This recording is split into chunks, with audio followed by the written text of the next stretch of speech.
Welcome to Choice Classic Radio, where we bring to you the greatest old-time radio shows. Like us on Facebook, subscribe to us on YouTube, and thank you for donating at choiceclassicradio.com. The Adventures of Sam Spade, Detective.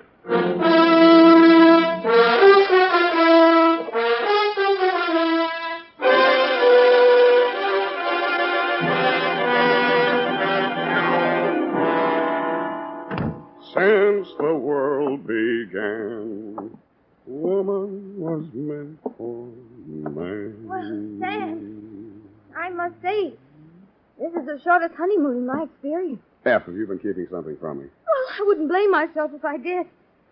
You didn't exactly telegraph this punch. Come on in, Angel, and I'll tell you as much about it as I think you should know. And what, may I ask, is a large parcel with a pink ribbon around it? Love letters, what else? Well, I must say, for a whirlpool romance. Whirlpool? I mean, writing all those letters, when did she find time to get acquainted? Stop pulling at that blouse. What's the matter? Does it itch?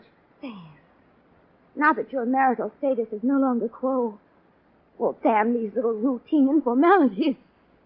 Don't you think we should be a little more stilted with each other hereafter? In the hereafter? Then, perhaps, and not a minute before. To Sergeant Joseph Walsh, Bunco and Fugitive Detail, San Francisco Police. From you-know-who, license number 137596. Subject, the, easy, yes. Subject, the love letter caper, or how to be happily married, though single. The start of it was last Wednesday morning. I had just arisen, shaved, bathed, weighed myself on the bathroom scales, and decided on a breakfast of black coffee and rye crisp.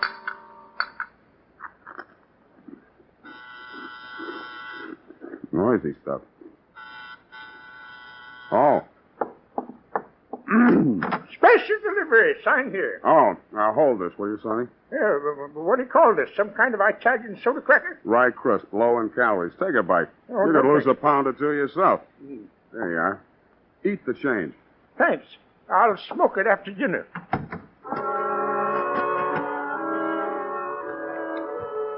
The first thing that fell out of the envelope was a photograph, glamour type. It was inscribed, "To Sam, body and soul, Ella." The letter was in the same tone of voice. Sam. Oh, Sam, my darling. Last night was so beautiful, but now my arms are empty and I'm filled with strange fears for the future. Unless I see you soon, I don't know how I can go on living. Come to me tonight, my darling. Wait until the house is dark. Then slip in through the west gate and I'll meet you beside the fountain. If you fail me, I don't know what I'll do, but I know you won't. All my love, forever, Ella.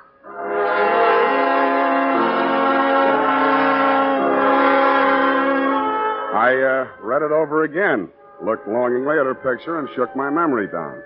I couldn't even remember ever meeting a girl named Ella, but I did remember that last night was definitely not beautiful. In fact, I had dropped $35 in a blackjack game, not deductible.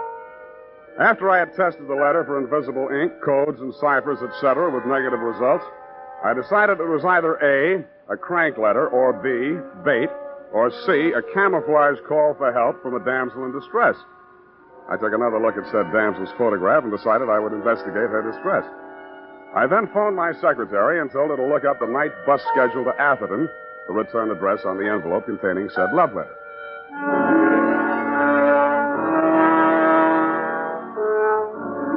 It was around 11 in the p.m., and the moon was just clearing the treetops behind the Comstock mansion when I slipped in at the west gate per the instructions in Ella's love letter and took a plant beside the aforementioned fountain.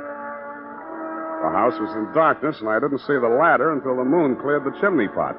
There was a girl climbing down the ladder from the second story, and she had a suitcase in her hand. When she reached the ground, she looked around anxiously, spotted me, and flew into my arms. Sam!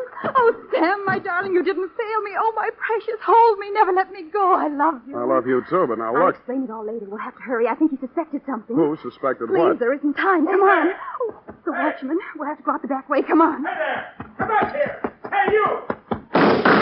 Hey, hold it. Get down. No, let me go. We've got to get out of I here. said get down. Oh! Shut up.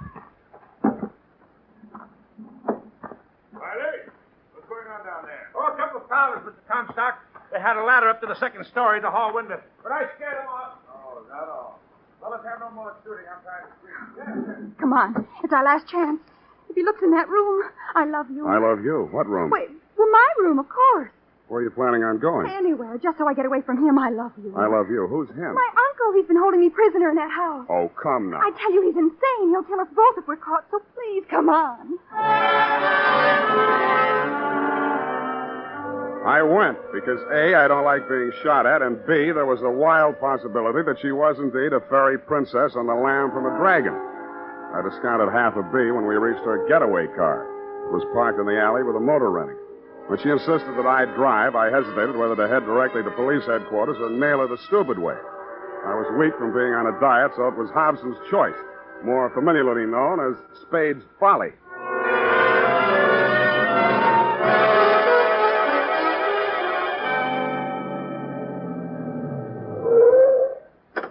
What is this place? It's where I live. You wouldn't lie to me. What about that? Look at the address. Your love letter arrived here. Come on. Here, let me carry your bag. No, it's all right. I'll carry it. Come on. It's okay. No cops, no booby traps. Now, let's have a look at that suitcase. No, you mustn't. Come on. Give it to me. Oh, no, you can't. Why not? Because you'll get the wrong idea. Oh. Well. What have we here? I knew you'd get the wrong idea. The only thing you seem to have missed is the Hope Diamond. That jewelry is mine, every piece of it. Uh-huh. It's all I have in the world. Poor kid. Let's see now. Diamond bracelet, not more than 10 grand. Emerald necklace, second-hand, of course. All told, I don't imagine this stuff will net you a penny more than $100,000. I know, but I'll just have to get along as best I can. I don't have any money of my own. Yeah, why did you write me that crazy love letter? Because my uncle reads all my mail. I didn't want him to know I was hiring a detective. Why did you? I couldn't very well walk around with all these jewels without some protection, could I? Oh, my uncle. He's followed me here. Suppose it's the cops. Oh, no, it's he. I know it. Where can I hide? In here? Don't you have a bedroom? Yeah, but it has a window and a fire escape in here. Go on. But Go on.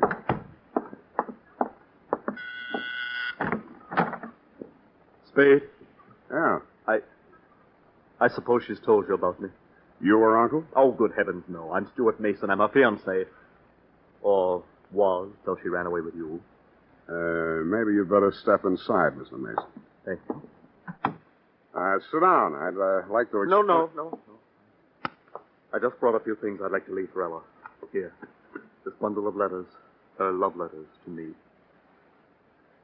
I suppose she'll want to destroy them. Now, wait a minute, Mr. Mason. Don't jump to any rash conclusions. I saw her come down the ladder. I saw her throw herself into your arms. Yeah, but... I can't blame her. I've been a coward. I told myself it was for her own sake that I discouraged her from escaping with me. But now I know that, well, it was at least partly fear for myself. But I might die as the others did. Yeah, but, what others? The men she's known. They've all died under mysterious circumstances, and... Didn't she warn you? Well, all she told me was that her uncle was insane and wouldn't let her out. Crazy like a fox. As long as she remains unmarried, he controls her money. $3 million of it. Uh-huh. Well, only the brave deserve the fair. Alas. But you'll just give her these letters and tell her that I... You, tell her yourself. Come on out, Ella. Stuart, why did you come here? Your letters, my dear. And I wish you every happiness. Stuart. You too, old man. Good night. Oh, Stuart, darling, I can explain everything. Don't try, my dear. Stuart, come back. Hey, Ella, your jewelry. Your love letters. Hey, we'll take care of those letters, Spade. Keep the gun on him, Riley. Inside, you. Over there, sweetheart. What do you want? Mr. Spade, I've been aware for some time that you've been carrying on a surreptitious love affair with my niece. Look, Mr. Comstock. What's him, Riley? Don't worry, Mr. Comstock. I advise you against trying to jump him, Spade. Why should I? You're both nuts, but not crazy enough to take a shot at me here. Try me and see. I wouldn't waste the energy. I haven't made a penny on this caper so far, and it doesn't look like I will. Ha! Not a penny, he says. The king's ransom and jewels extorted from a foolish, lovesick girl. Oh, how did I manage that? Don't you play the innocent with me. This packet of love letters will satisfy the police. Blackmail. You're crazy. Those letters weren't written to me. You deny that Ella has ever written you a letter? One too many. In fact, one. Well, how do you explain these? Darling Sam. Sam, my dearest one. What? Sam, my great, big, beautiful detective. Dated last October. Hey, let me see those Watch things. it. I told you not to move. Yeah, so you did. Well, what now? Very well. Give me the police department. Yes, it is. Hello? This is Hugo Comstock. I want to make a complaint. Blackmail. Oh. Hello. I want to... Yes, Sergeant. The name is Hugo Comstock, and I'm making this complaint on the behalf of my niece, Miss Ella Comstock. The name of the offender is Samuel Spade, a private detective. Huh? Well, of course I'm sure. Yes, I'm holding him at his apartment now. The address is... Oh, you have it. Well, I'm not surprised. You better hurry over here. Right away. He's threatening violence. You really think you can make that stick? Mr. Spade, I'm sure I can.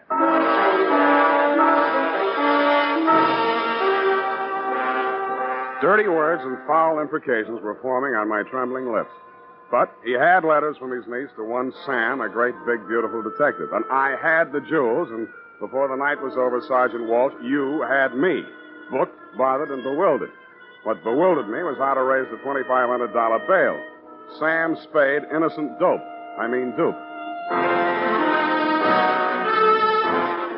The United States Armed Forces Radio Service is presenting the weekly adventure of Dashiell Hammett's famous private detective, Sam Spade.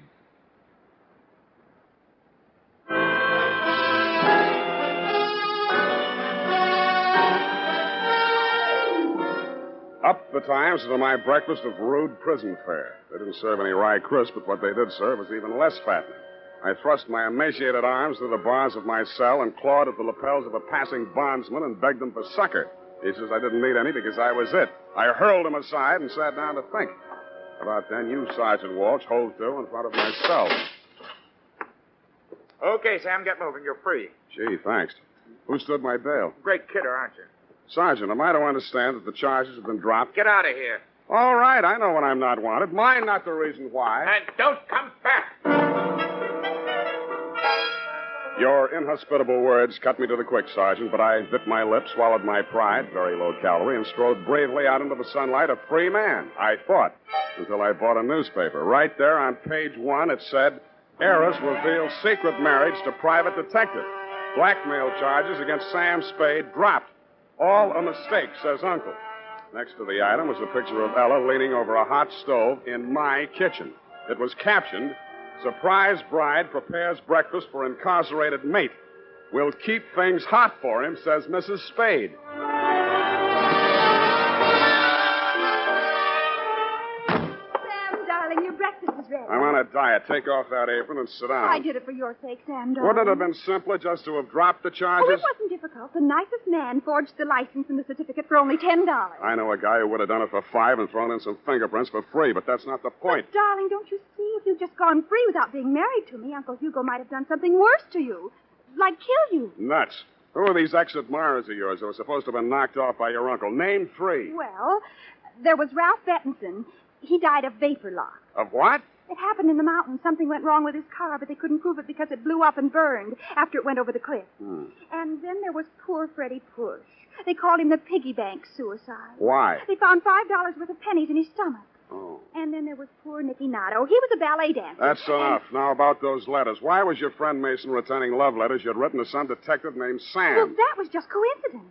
He always went by his initials, you know, like GBS for George Bernard Shaw. SAM is for Stuart Andrew Mason. Stuart Andrew is his pen name. He writes detective stories. And the rest of the coincidence was that love letter you inadvertently mailed to Sam Spade Detective, thereby sending your uncle out gunning for Sam instead of SAM? What could I do after he read my diary and my confessions to myself about SAM and the references to his brilliant mind on criminal subjects?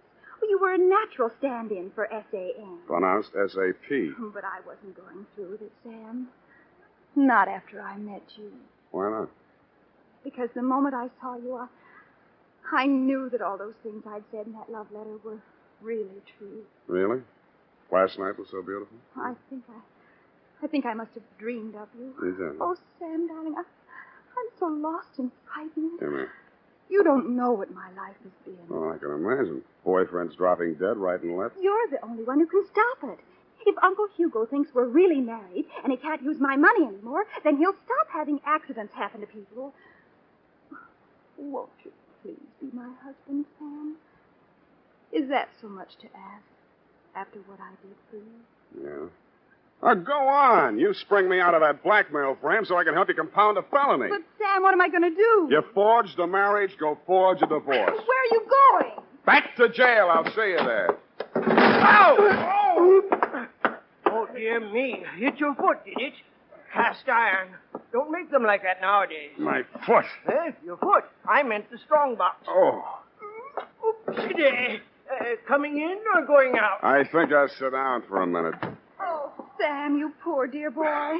Here, let me take off your shoes so it can swell if it wants. Get away from me. I only wanted to help. I love you. Well, I don't love you anymore. Oh, first little spat, is it? Who is this guy? Oh, Sam, I'm sorry. This is Curtin. You can say that again. Curtains. Harwood L. Curtains. L. for Lacey, attorney at law.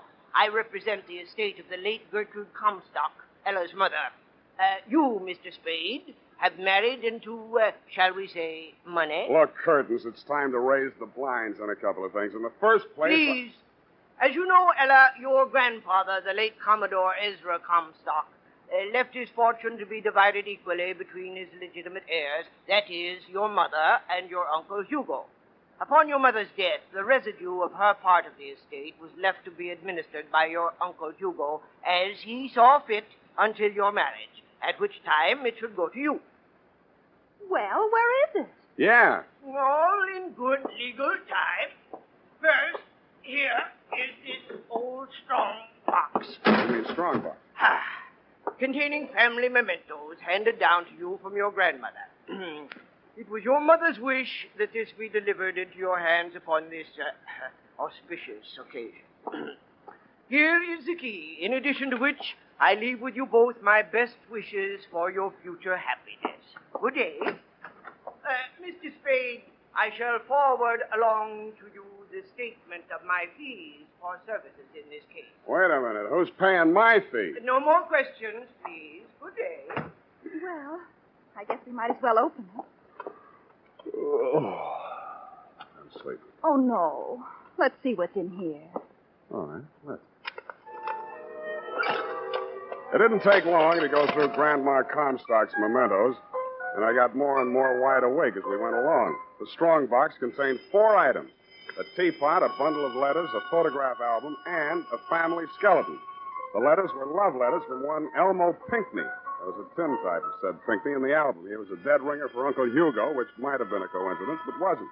I started scanning through the love letters. Find any money yet? Huh? Well, there's a Confederate 10 spot. I'll let you know if I hit any pay dirt. Well, at least she left me a pot to make tea in. What? But if there wasn't any money, why wouldn't Uncle Hugo let me get married? Now, look, why don't you go and wash out that pot and make some tea, huh? Probably leaked. Oh, something in it. Hmm? No money. Just grandmother's marriage certificate and mother's and Uncle Hugo's birth certificate. Let's see those. Oh, it's cracked. I might have known. Wonder who that is. That will be your Uncle Hugo. Well, that doesn't need to worry us anymore, does it? Here, put these things back in the teapot and put the teapot on the mantelpiece. But it's cracked. So am I, so do it anyway. Come right in, Uncle Hugo. You too, Cousin Riley, you fool. Very funny. Now, don't be surly, Riley.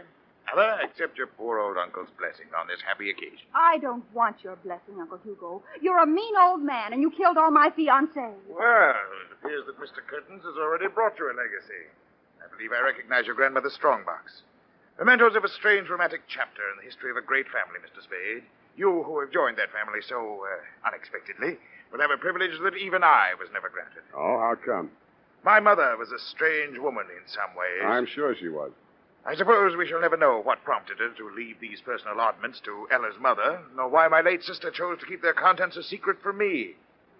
I don't suppose I might be allowed just a peek into that Pandora's box. Go ahead, help yourself. Really? Well, there's nothing but a photograph album and a bundle of letters. Love letters, Uncle Hugo. They seem to run in your family. Would you like to read them? You have no objection, Ella. Me? Why should she have? And I can give the whole story to you in a nutshell, Uncle Hugo. It seems that Grandma Comstock fell in love with a handsome rascal named Pinckney, a deserter from the Confederate Army, and eloped with him to New Orleans. Her family pursued her there, had Pinckney arrested, got an annulment, and whisked her back home in time for her scheduled wedding to Ezra Comstock. These letters were written to her by Pinckney while he languished in prison awaiting court-martial. Here's the last one. Read it for yourself. Oh. Lydia, my darling, in a few hours I face a firing squad. Please, no tears, no regrets. I'm glad that you are married to a man who is worthy of you. Comstock will be a better father for our child than I would ever have been. Farewell, my love. Huh. So that was her secret. Nothing so extraordinary about that. I think it's very tragic.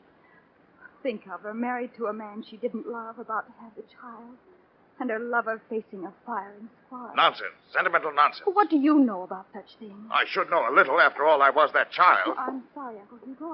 Ah, wow. Fine old piece of Spade. What? This teapot. I don't remember seeing this here before. Just something I picked up in a junk shop. It's a very rare piece. Do you mind if I look at the mark? Go ahead. Yes, indeed. Genuine example. Pity it's cracked. Oh! Now, that was clumsy of me. Well, there's no good saving the pieces. I'll just toss them in the fire. Wait a minute, Comstock. I'll take care of it. Oh, it's no trouble. Well, what's this? It's your birth certificate, Uncle Hugo. Give me that. Oh, no. What are you going to do with it? Put it back where it came from. Roddy. Yeah, Mr. Comstock. Spade, I'm going out of here, and I'm taking that strongbox with me. And don't think I won't kill you to get it. He will, Sam, just as he did the others. And you, too, if you don't shut your trap. Hand it over, Spade. Sure. Come and get it. Okay, let's have it. There you are. Riley, what's wrong with you? Oh, my foot is broken. Oh! Sit down and rest it. Oh! Hold it, Comstock. I've got the gun now. Well, Spade, seems you've won the day. How does it feel to be a rich man? You'll have to tell me, Comstock. The reports of my marriage to your niece are slightly exaggerated.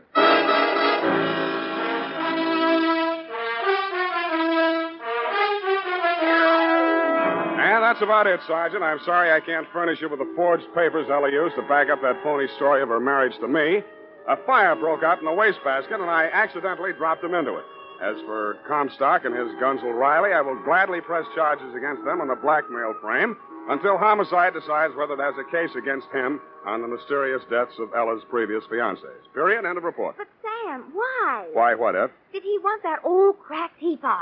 Well, because grandmother's love letters plus the documents on that teapot prove that Hugo was not a Comstock, but a Pinckney, and hence not entitled to one red penny of the Comstock fortune, which was left, if you recall, to Grandpa's legitimate heir. Well, who was?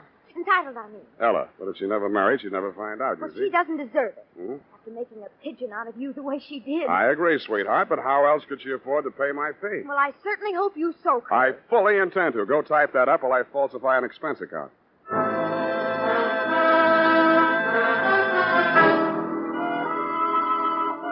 Well, here it is, Sam. Did you finish yours? No, still a couple of fingers in there. Break out another glass. No, I meant the expense account. Oh, that. Well, it was nothing much, just bus fare. Free breakfast in the pokey?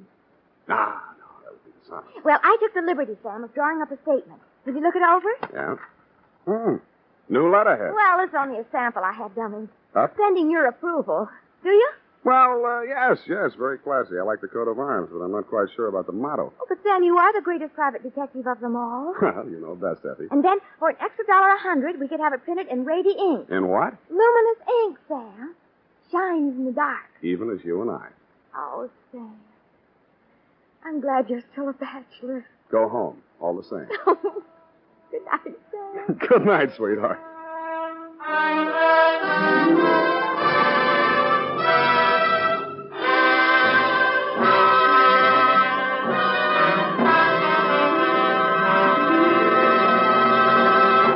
The Adventures of Sam Spade, Dashiell Hammett's famous private detective, are produced and directed by William Spear. Sam Spade is played by Howard Duff. Lorene Tuttle is Effie.